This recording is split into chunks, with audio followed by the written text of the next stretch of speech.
Hello, it's Friday, May 15th. Welcome to Season 2, Episode 5 of What's Happening in Myanmar, a show from the Frontier Myanmar podcast family. I'm your host, Nick Dunlop.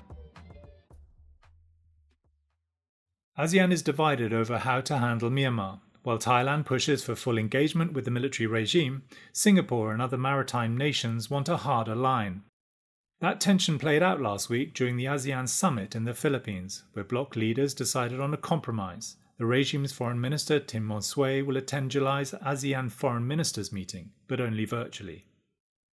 Thai Foreign Minister Sihasak Gao met with Min online last month and has been lobbying for closer ties, but sources say Singapore rejected these moves, allowing Tim Monsue to attend in person, and Philippine Foreign Secretary Teresa Lazaro, currently ASEAN's special envoy to Myanmar, did not object to the virtual format.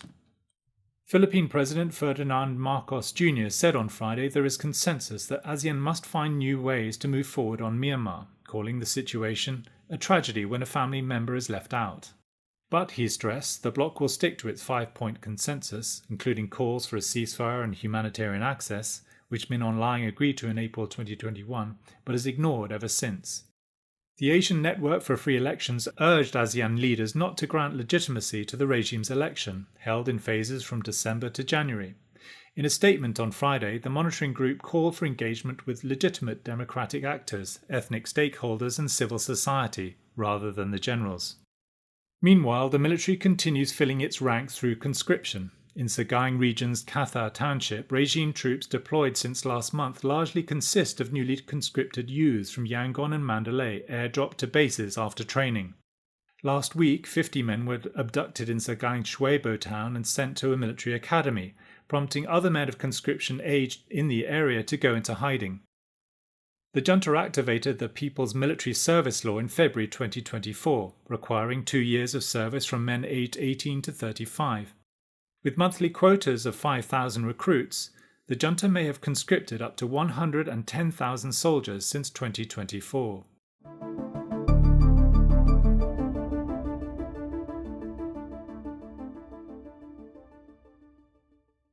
In Chin State, about 600 regime troops and junta-aligned Zumi Revolutionary Armed Fighters arrived in Tedim town on Friday, advancing toward Tonzang, a town captured by resistance forces in May 2024. Combined, the column could reach 800 men. In Mandalay region, the regime has nearly retaken Notoji, Tangta, Nazang and Myinja townships from People's Defense Forces since launching a counter-offensive last November.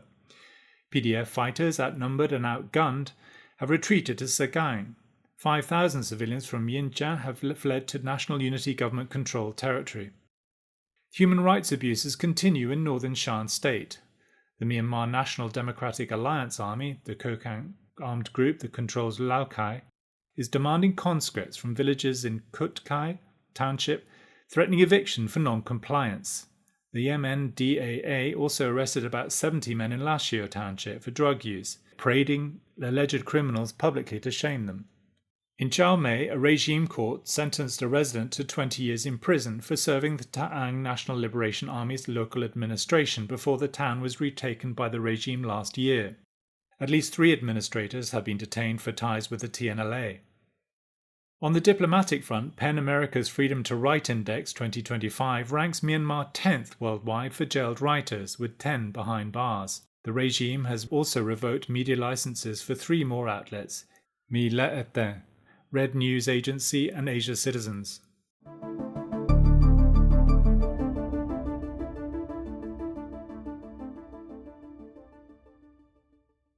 After more than 10 years of award-winning journalism, we at Frontier are fighting for our survival. The grants that once supported 2/3 of our operations are no longer available. Despite this, our journalists continue their difficult and dangerous work, but with decreasing resources. Please encourage friends and colleagues to join Frontier so that we can continue producing our trademark features, in-depth investigations, and on-the-ground reporting. By joining Frontier, you'll be supporting us to tell the stories that matter and to cut through the noise and reveal what's really happening in Myanmar. Please click the link in the podcast show notes to join us. Thank you.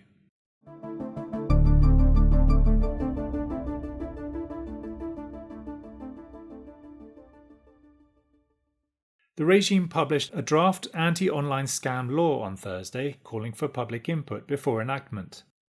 The law proposes up to 7 years for online theft and the death penalty for those who torture or kill trafficked victims in cyber scam centres. A centralised database will monitor financial transactions and communications, with banks and telecom providers required to report suspicious activity. In northern Shan State's Metman Township, 19 Chinese nationals were arrested after fleeing a raid on an alleged scam centre. The Wa self-administered zone, where Metman is located, has seen increased pressure on scam operations since Chinese authorities arrested a united Wa State Army deputy commander last October. High-level talks are underway in China. The Ta'ang National Liberation Army and regime officials met Tuesday and Wednesday in Kunming. Rumours suggest the TNLA may return the northern Shan border towns of Nam Kam and Nam Tu to junta control, a significant reversal of Operation 1027 gains.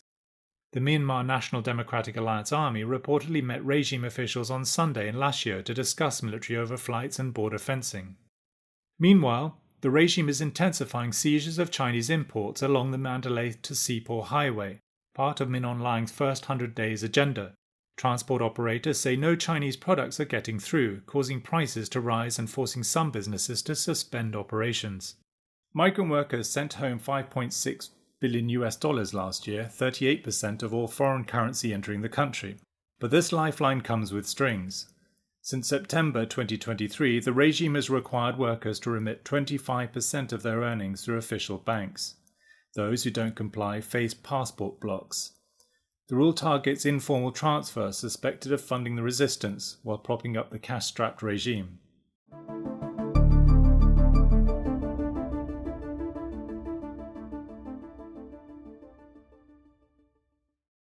Finally, in Sagaing, a People's Defence Force has banned Starlink internet services in parts of Tabayin, Ye'u and Taze townships, territory controlled by the Shuibo District PDF. The group banned social media posts about displaced persons and prohibited media contact without permission, warning of severe punishment for violations. Residents rely on Starlink for financial transactions after the military shut down telecom services after the coup in 2021. One resident said the ban was an indirect way of telling us to do business with the regime, forcing them to travel to regime-controlled towns for banking. And that's the latest from Myanmar for this week. I'll be back next week to bring you a roundup of all the stories making the headlines on Friday, May 22.